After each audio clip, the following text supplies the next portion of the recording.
చెరువుల్లో విలాసవంతమైన ఫామ్ హౌస్లు నిర్మించుకున్న వారిలో సమాజాన్ని ప్రభుత్వాన్ని ప్రభావితం చేయగలిగే స్థానాల్లో చాలామంది ఉన్నారని, ప్రత్యక్షంగా ప్రభుత్వంలో భాగస్వాములే ఉండవచ్చని, అయినా పట్టించుకోకుండా అక్రమదారుల భరతం పడతామని ముఖ్యమంత్రి రేవంత్ రెడ్డి హెచ్చరించారు. ఇది రాజకీయాల కోసమో రాజకీయ నాయకులను దృష్టిలో ఉంచుకునో చేపడుతున్న కార్యక్రమం కాదని స్పష్టం చేశారు. సరస్సులు, నదులు, చెరువులు భవిష్యత్ తరాలకు వారసత్వంగా అందించే సంపద అని, వాటిని విధ్వంసం చేస్తే మనపై ప్రకృతి కక్ష కడుతుందని చెప్పారు. ప్రకృతి ప్రకోపిస్తే పరిణామాలు ఎలా ఉంటాయో చెన్నై, ఉత్తరాఖండ్, వైనాడులో చూశామని గుర్తు చేశారు. హైదరాబాద్ కోకాపేటలో హరే కృష్ణ మూవ్మెంట్ ఆధ్వర్యంలో 430 అడుగుల హరికృష్ణ హెరిటేజ్ టవర్ గర్భగృహంలో నిర్మించనున్న రాధాకృష్ణ ప్రధాన ఆలయం, శ్రీ సీతారామ గౌర నితాయ్ శ్రీనివాస్ గోవింద్ ఆలయాలకు అనంతశేష స్థాపనను ముఖ్యమంత్రి నిర్వహించారు. హోమం, పూర్ణహుతిలో పాల్గొన్నారు. హెరిటేజ్ టవర్ శిలాఫలకం 3D నమూనాను ఆవిష్కరించారు. టవర్ నిర్మాణానికి ఆర్థిక సాయం అందించిన దాతలను సన్మానించారు. గోదా కళ్యాణంలో పాల్గొని శ్రీవారిని దర్శించుకున్నారు రేవంత్ రెడ్డి.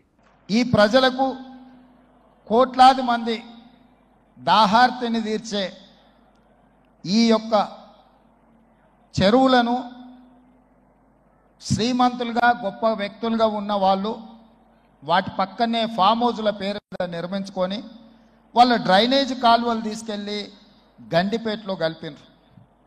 నేను ఇక్కడ వేదిక మీద ఉన్న పెద్దలతో పాటు ఇక్కడ వచ్చిన భక్తులను నేను ఒకటే మాట అడగదలుచుకున్నా. ఇవాళ వాళ్ళ విలాసవంతమైన జీవితం కోసం నిర్మించుకున్న ఫామ్ హౌజుల నుంచి వచ్చే డ్రైనేజ్ గండిపేటలో హిమాయత్ సాగర్ తాగునీటిలో కలిపితే ఆ నీళ్లు హైదరాబాదు నగరానికి తాగడానికి సరఫరా చేస్తుంటే వాళ్ళు నిర్మించిన అక్రమ నిర్మాణాలను వదిలేస్తే ఇక నేను ప్రజాప్రతినిధిగా విఫలమైనట్ట కాదా మీరు ఒక్కసారి ఆలోచన చెయ్యండి.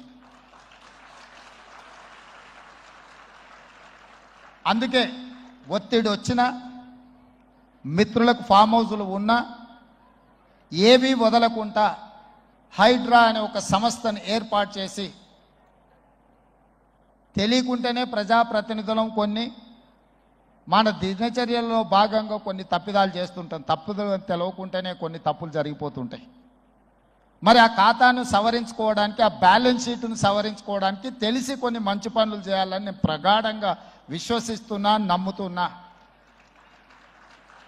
ఆ తెలిసి చెయ్యాలనుకుంటున్న మంచి పనులో భాగము ఈ చెరువులను చెరబట్టిన వాళ్ళ నుంచి విముక్తి కలిగించాలన్న ఏకైక లక్ష్యంతోనే ఈరోజు చెరువులను ఆక్రమించుకున్న వాళ్ళను ఎవరిని వదలకుండా ఉక్కు పాదంతో అణిచివేయాలన్న ఆలోచన, అందులో నిర్మాణాలను ఏ ఒత్తిడి వచ్చినా వెనక్కి తక్కకుండా తొలగించాలన్న ఆలోచనతోనే ఈరోజు ఈ చెరువులలో ఉన్న అక్రమ కట్టడాలను కూలగొడుతున్నాము. దీనికి స్ఫూర్తి భగవద్గీత అనే కురుక్షేత్ర యుద్ధ సందర్భంలో అర్జునుడు ఆయుధాలను కింద పడేసి రాజ్యం కోసం భీష్మ పితామహుడు, అదేవిధంగా కర్ణుడు, దుర్యోధనుడు, దుశ్శాసనుడు, నా సహోదరులందరూ ఆ పక్కన నించుంటే రాజ్యం కోసం వాళ్ళందరినీ సంహరించడం, వాళ్ళని సంహరించి రాజ్యాన్ని సాధించుకోవడం ద్వారా ఏమి ఉంటుంది, ఏం మనశ్శాంతి వస్తుంది అని చెప్పి అర్జునుడు యుద్ధతంత్రం నుంచి తప్పుకుంటా అన్నప్పుడు శ్రీకృష్ణ భగవానుడు బోధించిందే భగవద్గీత. చంపేదెవరు, చంపించేదెవరు, లోక కళ్యాణం కోసం నీ బాధ్యతను నెరవేర్చాల్సిందే. ధర్మం బ్రతకాలి, అధర్మం ఓడాలి అంటే నువ్వు యుద్ధం చెయ్యాల్సిందే అనే యుద్ధ నీతిని ఆ రోజు అర్జునుడికి బోధించింది శ్రీకృష్ణ భగవానుడు.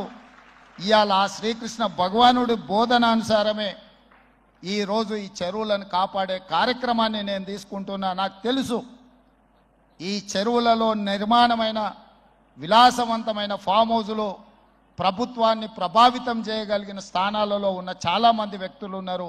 ప్రత్యక్షంగా ప్రభుత్వంలో భాగస్వాములు అయి ఉండొచ్చు, లేకపోతే సమాజం మీద బాగా ప్రభావితం చేయగలిగిన వ్యక్తులు ఉండొచ్చు. కానీ వాటన్నిటినీ నేను పట్టించుకోదలుచుకోలే. ఇది భవిష్యత్ తరాలకు, ఇది రాజకీయాలకు సంబంధం లేదు. నేను స్పష్టంగా చెప్పదలుచుకున్నా.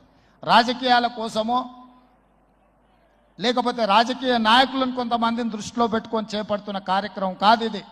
భవిష్యత్ తరాలకు, మన పిల్లలకు, వాళ్ళ పిల్లలకు వారసత్వంగా మనం అందించే సంపద ఈ సరస్సులు, ఈ నదులు, లేకపోతే ఈ రోజున్న ఈ చెరువులు. ఈ ప్రకృతి సంపదను మనం విధ్వంసం చేస్తే ప్రకృతి మన మీద కక్ష కడుతుంది.